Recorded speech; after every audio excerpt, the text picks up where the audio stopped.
O Robson tá perguntando aqui, ó. É verdade que nas reuniões vocês devem ficar virado para o norte ou para o sul? Depende de para onde o templo Depende de onde você estiver, né? Mas é uma regra? Não, porque se o templo tiver assim, você compra o lote que dá e compra constrói. Não tem uma regra e tal. Sim, possivelmente essa pergunta originou da ideia da construção do templo já ter uma base, tipo, virada para leste, oeste, norte, sul. Mas não é os pontos cardeais de verdade. É simbólico. Ele fala assim, o sol nasce no leste. Não é uma catedral. A catedral de verdade, ela é um servido. Sim. Não os barracos de catedral para valer. Catedral mesmo. Uma igreja construída por um maçom medieval, ela era alinhada mesmo. É mesmo. Porque, onde nasce o sol. Porque aí você tinha os solstícios e os equinócios, o sol pegava e aí tinha os vitrais e a luz do sol no dia de São João. Sabe uma coisa bacana, Vilela? Uma coisa bacana. As catedrais na Europa, elas foram construídas sem um único cálculo estrutural. Como assim? Tudo construção geométrica. Não existia medida, não existia medição. Todas as construções eram feitas com base na geometria. Presta atenção, pega uma Notre Dame com aquele pé direito extravagante para subir aquilo lá sem um único cálculo estrutural. Só solução geométrica e intertravamento. Não é para qualquer um. Então, há quem julgue que o homem medieval era um tolo e tal. Não, eles tinham uma ciência punk. Aí se for mais para trás, piora, né? A construção egípcia, ela não é factível hoje. Há muitos anos foi feita uma barragem no Egito de Assuã. E foi inundada uma área e tinha uma estátua. Era um monolito. Não era uma pedreira, a estátua foi colocada lá. E ela ia ser inundada. Para conseguir remover a estátua de lá, foram utilizados guindastes russos, cortaram a estátua em 4 para poder movimentar. Então, a ciência dos povos antigos é obscena.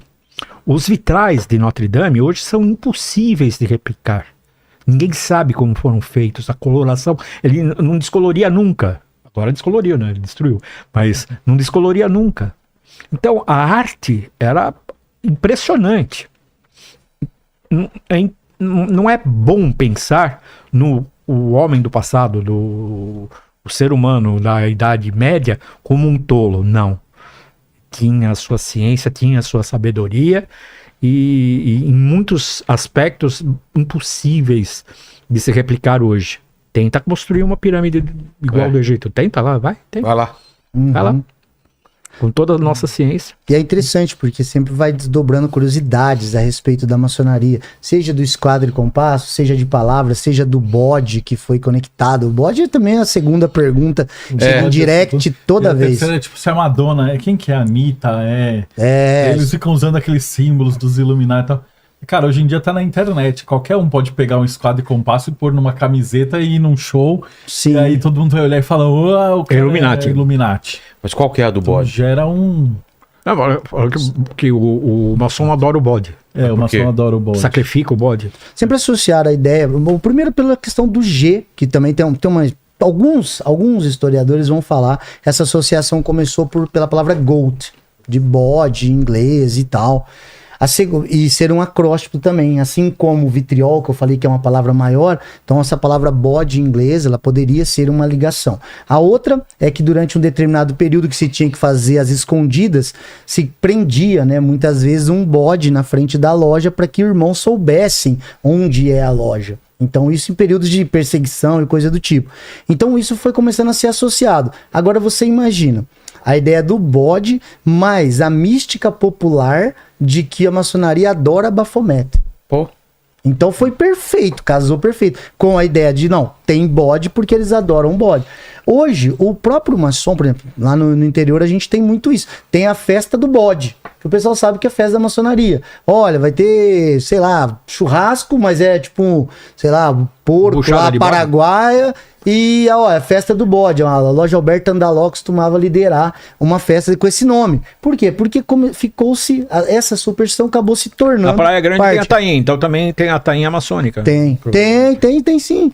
Entende? Agora, o bode, agora, misticamente falando, esotericamente falando, o bode também sempre teve conectado com um animal que, fora o conceito do bode expiatório, de ir pro deserto, de carregar os pecados, a expiação, fora esse conceito, a ideia de um animal ligado ao signo de Capricórnio extremamente resistente. Aí Tá? os maçons eram torturados e não falavam nada. Exato, E a aí, resistência bobagem, maçônica, né?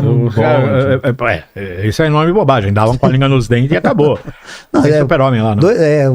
Ainda que o Jacques Demolay vai lá pra fogueira e. Não, é outra né, história, mas o Jacques de Molay era templário, não era maçom. Não, porque o juramento de cavalaria era essa fidelidade. É morte ou não é mais, né? Porque não adiantava ficar vivo perdendo a honra.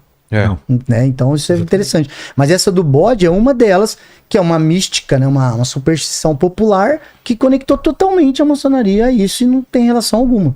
E quem condenou foi um cristão, condenando outro cristão, inventando um monte de história do Jacques de Molay.